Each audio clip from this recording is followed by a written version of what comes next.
When a country falls into chaos, its wealth does not disappear, it moves.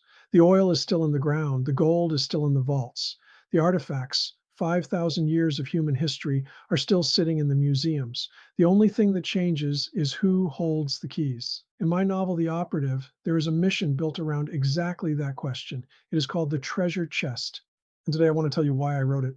Welcome back. I'm Majid Foroozandeh, attorney and author of The Operative.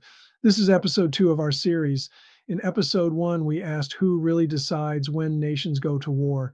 Today, we go one level deeper into the chapter my readers ask me about most.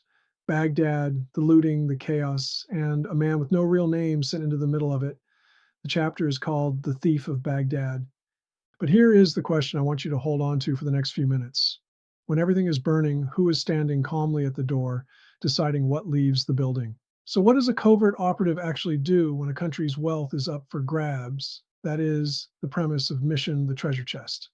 My narrator is an ex-military asset working for a clandestine branch of the U.S. government in the years right after September 11th. On paper, a mission has objectives, targets, timelines, clean lines. But in the book, he learns what every operative eventually learns. The paper is not the mission.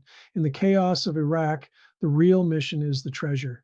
The oil contracts, the reconstruction deals, the artifacts that vanish from museums and reappear years later in private collections on other continents. The chaos is not a failure of the plan. In the world of the novel, the chaos is the opportunity. Now, if you watched episode 1, you remember the thesis of this book. War is money, not ideology, not freedom, a transaction. So how does a war become a business plan? Think about what follows the tanks: loans, contracts, reconstruction. Powerful nations and the corporations tied to them extend credit and resources to a broken country, knowing it cannot repay. And when it cannot repay, it does not get mercy, it gets terms. My operative watches this happen around him, and he begins to understand something that breaks him slowly. He is not fighting for a flag, he is an instrument for balance sheets. The Thief of Baghdad is not one man stealing treasure. That is the irony of the title. The question the book asks is bigger. When a nation is looted, who is the real thief? The desperate man carrying a vase out of a museum, or the system that arranged for the door to be open? And here's the part I care about most as a writer. The man carrying out this mission cannot tell anyone what he sees. His conversations are in code. A phone call about groceries that is not about groceries. A friend recognized in a crowd, not by his face, but by the way he taps his leg. No fixed name. A cover family that is not his.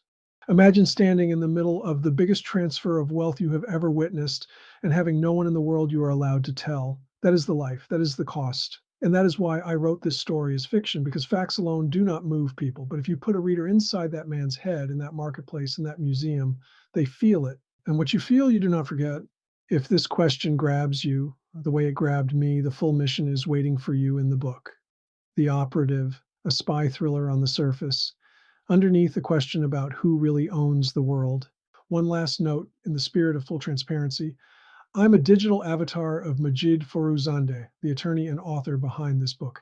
He develops the ideas. I'm simply how he brings them to you, while he practices law and writes what comes next. The Operative is available now on Amazon and Barnes & Noble. Thanks for watching. And subscribe, because in episode 3, we go to Kabul, where the plan on paper meets the ground and loses.